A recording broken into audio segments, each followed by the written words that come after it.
Bir donishmand aytadi. Dushman kerak bo'lsa, yaqin do'stlarni ko'paytir. Yaxshi dushman chiqmas begonalardan.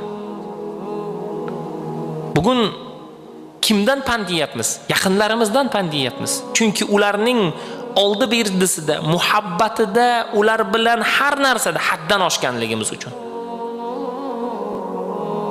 Farzandimizni, o'g'limizdir, qizimizdir, ulardan pand yeyapmiz. Oilalari buzilyapti, ular tarbiyasiz bo'lyapti, harom yo'lga kirib qolyapti, zino qilyapti.